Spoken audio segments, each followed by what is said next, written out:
Le président de la République, Michel Martelly, a reçu au Palais national dans l'après-midi de mardi une délégation de scouts d'Haïti venue l'investir dans ses fonctions de président d'honneur des scouts d'Haïti. Le chef de l'État, qui avait été scout dans son jeune âge, s'est dit conscient de l'importance des valeurs véhiculées par le scoutisme, telles le civisme, la solidarité, le respect d'autrui, et promet d'apporter tout le support possible aux scouts d'Haïti pour la réalisation de leur noble projet. Nous n'avons pas dit faut tout le monde scout, même gens nous pas dit faut tout le monde font service militaire pour défendre le pays, mais nous-mêmes déjà, à travers l'implication, nous n'avons pas accompagné les jeunes pour nous servir de modèle pour que l'œil grand qui fait même gens avec nous. Je demandé au comité à prendre responsabilité. On mettait des projets sous pied. Nous avons support président d'honneur, nous avons accompagnement président d'honneur et son responsabilité tout pour président d'honneur pour l'accompagner nous dans tout bon bagage nous avons fait. Le Premier ministre Laurent Lamotte a laissé le pays ce mercredi en direction de Washington, D.C., aux États-Unis d'Amérique, où il aura à s'entretenir avec le président de la Banque interaméricaine de développement, la BID, M. Carlos Alberto Moreno. Le chef du gouvernement est accompagné de la ministre du Tourisme, Mme Stéphanie Balmire-Vildroin, de ses conseillers en reconstruction et coopération internationale, respectivement M. Patrick Rousier et Mme Teresa Barba, de l'ambassadeur de bonne volonté pour Haïti, M. Sean Payne. Le chef du gouvernement participera au colloque Découvrir Haïti en compagnie de l'ancien président américain Bill Clinton à l'auditorium Enrique Iglesias de la BID. Le Premier ministre assistera également à l'exposition d'art Urban Zen sous la conduite de la célèbre styliste américaine Donna Karan, toujours dans la Banque interaméricaine de développement. L'Organisation internationale Médecins sans frontières se dit préoccupée face au départ de certains acteurs impliqués dans la lutte contre le choléra.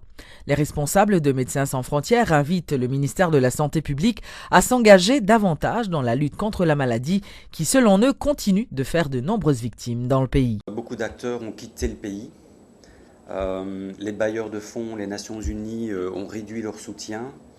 Et le MSPP a toujours des difficultés à poser suffisamment d'actes concrets, notamment, comme je vous l'ai expliqué, pour la prise en charge des patients. Je vous rappelle, sur Port-au-Prince, aucune structure du MSPP ne prend en charge les patients. Voilà, donc c'est un petit peu le tableau que nous dressons aujourd'hui sur la situation. Vu la pénurie des acteurs, si on veut être en capacité de se mobiliser dans la réponse aux urgences, il faut qu'on puisse calquer notre intervention sur des faits quand même, et des chiffres qui ont quand même une certaine véracité. Et aujourd'hui, on est un petit peu inquiet de cette lacune. On a déjà discuté avec PAO à différents niveaux de ce problème-là. On a déjà adresser ces questions à l'OMS par rapport à ce vide dans leurs responsabilités, et on attend quand même un peu des réponses concrètes de leur part. On est par nature une organisation d'urgence, médicale d'urgence.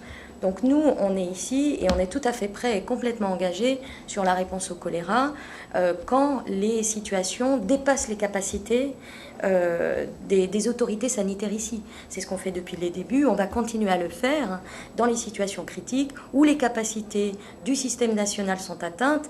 MSF va continuer à répondre. Mais pour cela, on a besoin quand même de s'inscrire dans un plan d'action qui serait clair au niveau du MSPP et dans lequel nous, on puisse voir les gaps qui existent pour pouvoir s'inscrire à l'intérieur de ça.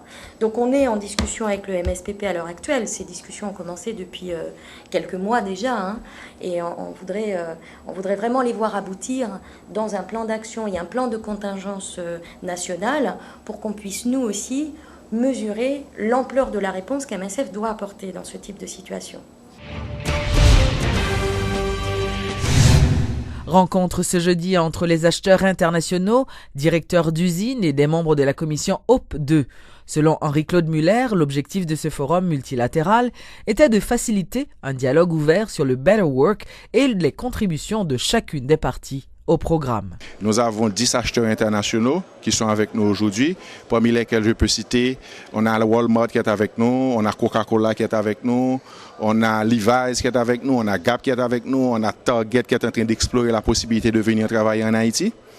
Donc je pense que ça se passe très bien, ils sont très encouragés et ils ont promis de donner beaucoup de travail dans le pays pour les années à venir. Célébration ce jeudi de la journée mondiale de don du sang. L'objectif de cette journée est de sensibiliser les populations aux enjeux de cet acte. Les responsables du ministère de la Santé publique ont organisé tout un ensemble d'activités pour marquer cette date. Suivez les explications du Dr Ernst Noël du Programme national de sécurité transfusionnelle. En Haïti, depuis environ 8 ans, nous fêtons la journée mondiale des donneurs de sang.